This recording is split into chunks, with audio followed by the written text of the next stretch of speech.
नमस्कार सभी स्टूडेंट्स को। स्वागत करता हूं आप सभी का एक बार फिर से सिग्मा साइंस एकेडमी के ऑफिशियल यूट्यूब चैनल में। जैसा कि मैंने पिछले वीडियो में डिस्कस किया था आप लोगों से कि हम ऑनलाइन लेक्चर जो है वो प्रोवाइड करवाएंगे उन बच्चों को जो अभी क्लास 12 में अपीयर हुए हैं।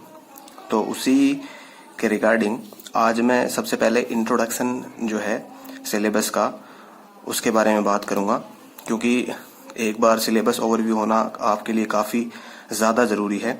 उसके बाद हम धीरे धीरे टॉपिक भी डिस्कस करेंगे। तो आपको सबसे पहले तो ये बात जानना ज़रूरी है कि आरबीएससी ने जो सिलेबस मेंशन करके दे रखा है उसके बारे में जो मेन इम्पोर्टेंट बातें हैं जो आपको फोकस करनी है जिन पे, उनके बारे में हमें डिस्कस करना है। और एक चीज़ मैं ये भी बता देना चाहता हूँ कि कुछ स्टूडेंट्स ये सवाल भी पूछते हैं कि क्या सिलेबस इस बार चेंज हो जाएगा। तो रिसेंटली जो हमारे शिक्षा मंत्री हैं राजस्थान के श्री गोविंद सिंह डोटासरा, उन्होंने अपनी फेसबुक लाइव के अंदर क्लियरली ये बात बोली है कि सिलेबस जो है वो चेंज नहीं होगा इस सेशन में किसी भी हालत में। तो आपको इन सब क्वेश्चंस पे या इन सब अफवाहों पे आपको ध्यान नहीं देना है। अब बात करते हैं हमारे पॉइंट की, जो है कि पेपर जो है उसके अंदर कौन कौन से एस्पेक्ट होते हैं। कहने का मतलब ये है कि कौन कौन सी चीज़ें जो हैं, कैसे कैसे नंबर जो है उनका वेटेज मेंशन किया हुआ है सिलेबस के अंदर। तो 100 में से आपका मैक्सिमम स्कोर मार्क्स जो है वो 100 है।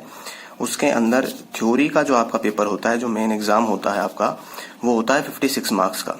उसके बाद दूसरी बात जो है वो है प्रैक्टिकल एग्जाम, जो 30 मार्क्स का होता है। ये बिफोर एग्जाम या आफ्टर एग्जाम जब भी होता है प्रैक्टिकल एग्जाम होता है सब्जेक्ट से रिलेटेड।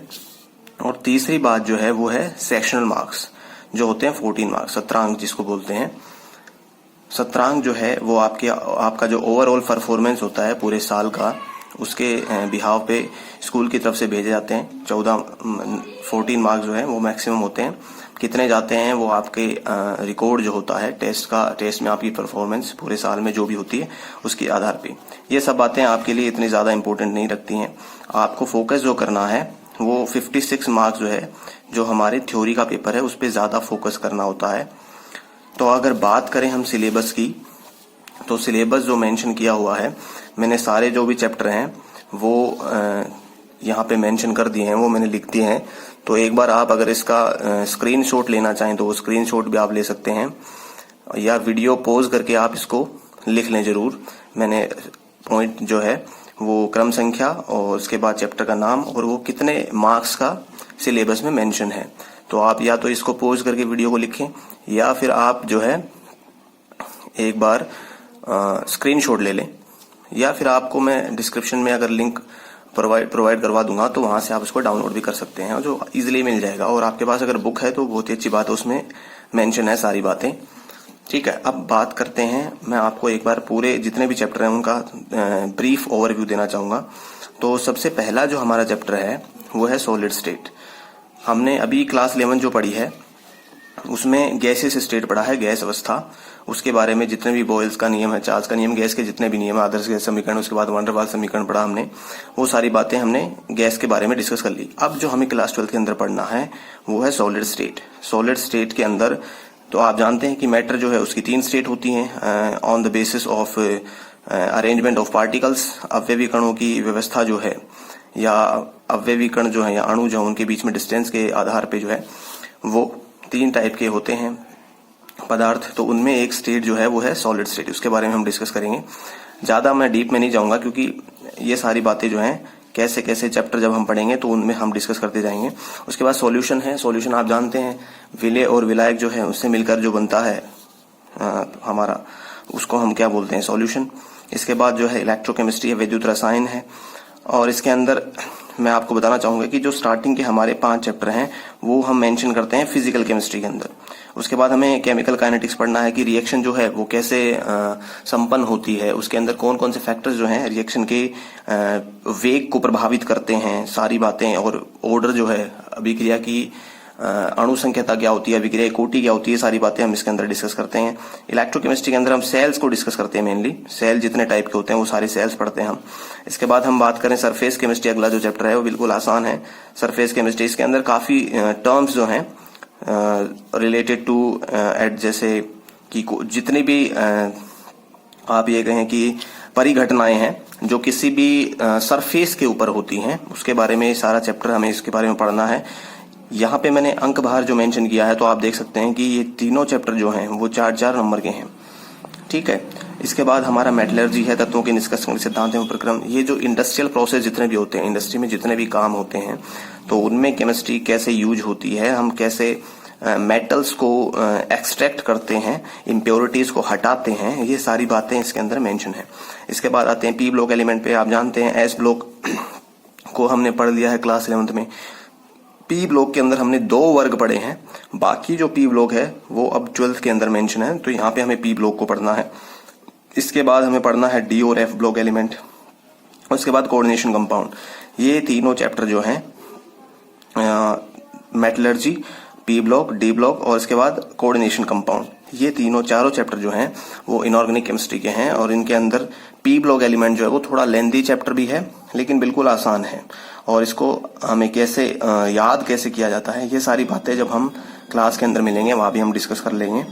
इसके बाद हम आते हैं जो पोर्शन आपका ऑर्गेनिक का मेंशन करके दिया हुआ है। इसमें पहला चैप्टर जो है वो है हैलोजन व्युत्पन्न, हैलोजन डेरिवेटिव। इसके अंदर हम पढ़ेंगे कि ऑर्गेनिक कंपाउंड जो है उनके अंदर जब हैलोजन प्रेजेंट हो, जैसे फ्लोरीन है, क्लोरीन है, ब्रोमीन है और आयोडीन है, जो कार्बन से जब जुड़े होते हैं तो कौन कौन से कंपाउंड जो हैं वो बनते हैं और उनकी प्रॉपर्टीज क्या होती हैं। मेनली इसके अंदर, इस चैप्टर के अंदर हम डिस्कस करते हैं क्लोरोफॉर्म के बारे में और आयोडोफॉर्म के बारे में। तो इनकी जितनी प्रॉपर्टी है क्लोरोफॉर्म की, आयोडोफॉर्म की, ये सारी बातें हमें डिस्कस करनी है। उसके बाद अगला चैप्टर जो है वो है ऑक्सीजन युक्त क्रियात्मक समूह। इसके अंदर हम एक चैप्टर डिस्कस करते हैं। पहला जो चैप्टर है वो है एल्कोहल, फिनोल, ईथर। उसके बाद कार्बोक्सिलिक एसिड। अगला चैप्टर जो है वो है कार्बोक्सिलिक एसिड का, जो जिसके अंदर हम एसिड और उसके डेरिवेटिव डिस्कस करेंगे, एसिड और उसके व्युत्पन्न। और अगला जो चैप्टर है वो है नाइट्रोजन कंटेनिंग कंपाउंड। कहने का मतलब ये है कि वो ऑर्गेनिक कंपाउंड जिनके अंदर नाइट्रोजन उपस्थित होता है। ठीक है, जैसे फॉर एग्जांपल यूरिया है जिसको आप पढ़ते हैं, वो एक ऑर्गेनिक कंपाउंड है। और जो पहला ऑर्गेनिक कंपाउंड जिसको लैब के अंदर बनाया गया वो था यूरिया। तो यूरिया है, इसके अलावा जितने भी कंपाउंड है जिनके अंदर नाइट्रोजन है, ऑर्गेनिक कंपाउंड, उनको हम इसके अंदर डिस्कस करेंगे। उसके बाद अगला चैप्टर जो है वो है जैव अणु, बायोमोलिक्यूल। बायोमोलिक्यूल का कहने का मतलब ये है कि जितनी भी जो कंपाउंड जो बायोलॉजिकल पॉइंट ऑफ व्यू से इम्पोर्टेंट है, कहने का मतलब ह्यूमन बॉडी के अंदर या प्लांट्स के अंदर या एनिमल बॉडी के अंदर जो प्रेजेंट होते हैं वो मॉलिक्यूल या कहें कि वो पदार्थ, जैसे आप फॉर एग्जांपल अगर बात करें हम शुगर की, तो शुगर जो है वो कितने टाइप की होती है और कौन कौन सी शुगर जो है ह्यूमन बॉडी में होती है, कौन कौन सी शुगर जो है वो प्लांट्स में होती है या एनिमल बॉडी जो है उनमें पाई जाती है। उसके बाद नेक्स्ट जो चैप्टर है उसको हम डिस्कस करना है वो है पॉलीमर। पॉलीमर जो है वो छोटी छोटी जो यूनिट्स जो होती हैं, मोनोमर जो है, उनके जुड़ने से जो कंपाउंड फॉर्म होता है उसको कहते हैं पॉलीमर। फॉर एग्जांपल आपने क्लास 10th के अंदर पढ़ा होगा कि एथीन जो है CH2 डबल बॉन्ड CH2, इसके बार बार रिपीटिशन से जो है वो फॉर्म होता है पॉलीमर। तो ये बात जो है बहुत सारे पॉलीमर जो है हमें इसके अंदर डिस्कस करने हैं। और सेकंड लास्ट चैप्टर जो है वो है स्त्रीवियम रसायन। क्लास 11th की अगर हम बात करें, हमने पढ़ा था क्लास 11th के अंदर भी, जैसे संरूपण जो होते हैं, बेसिकली संरूपण जो है उन पे फोकस है पूरा चैप्टर। ये संरूपण जैसे हमने नौका रूप पढ़ा और कुर्सी रूप जो पढ़ा था, वो इसके अलावा कुछ टॉपिक्स इसके अंदर और ऐड हो जाएंगे। वही टॉपिक जो है वो ज्यादा इसके अंदर डिटेल के अंदर दिए हुए, जो हमने क्लास 11th के अंदर संरूपण पढ़े थे, कन्फर्मेशन आइसोमर जो पढ़ा था हमने क्लास 11th के अंदर, बोट फॉर्म और चेयर फॉर्म, उनको ज्यादा डिटेल में दिया। और लास्ट चैप्टर जो है वो हमारे डेली लाइफ के अंदर कौन कौन से केमिकल जो हैं उनका यूज होता है, या मेडिसिनल यूज हो या कहीं और यूज होते हो। और बेसिकली चैप्टर जो है वो फोकस्ड है कि जो केमिकल्स जो हैं उनका मेडिकल लाइन के अंदर या हमारी ह्यूमन बॉडी जो है उनको बीमारियों से बचाने में क्या यूज होता है। तो ये तो बेसिकली मैंने थोड़ा थोड़ा हर चैप्टर के बारे में बताया है। और इसके बाद जो है ज़्यादा डेप्थ के अंदर जब हम चैप्टर को पढ़ेंगे तो वहाँ आपको एक एक बात बिल्कुल अच्छे से समझाई जाएगी। इसका मैं आपको कहना चाहूँगा कि एक बार आप सिलेबस जो है वो ज़रूर अपने पास रखें, तो इसके अंदर आपको मैंने पहले बता दिया था कि टोटल मार्क्स जो हैं वो 56 हैं और टोटल क्वेश्चन जो हैं बोर्ड एग्जाम के अंदर जो पूछे जाते हैं वो है 30, जिसके अंदर 13 क्वेश्चन जो हैं वो 1-1 नंबर के होते हैं। उसके बाद 8 क्वेश्चन जो हैं वो 2 नंबर के, फिर 6 क्वेश्चन थोड़े अलग टाइप वो भी लघुत्तरात्मक के होते हैं वो 2 नंबर के। इसके बाद 3 क्वेश्चन जो हैं वो होते हैं 4 मार्क्स के, जो आप निबंधात्मक बोल सकते हैं। तो ये कुछ इस प्रकार आपका सिलेबस जो है वो मेंशन है। ठीक है, इसके अलावा मैं आपसे ये कहना चाहूंगा कि आप अपना टाइम जो है वो बिल्कुल भी वेस्ट नहीं करें, चाहे हमारे YouTube चैनल से पढ़ें या कहीं और से आप पढ़ रहे हैं।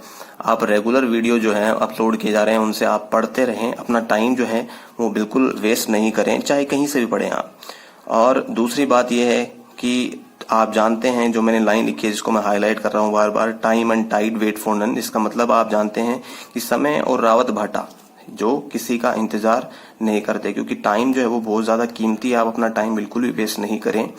यहाँ से अगर आप पढ़ेंगे तो जब क्लास के अंदर हम मिलेंगे, इन टॉपिक्स को जब कभी भी हम डिस्कस करेंगे, तो अगर आपने पहले से पढ़ा हुआ है तो आप डेफिनेटली बाकी स्टूडेंट से आप एडवांस रहेंगे। तो टाइम अपना बिल्कुल भी खराब नहीं करें और आप घर पे रहें और सेफ रहें, यही मैं आपसे अपील करना चाहूंगा।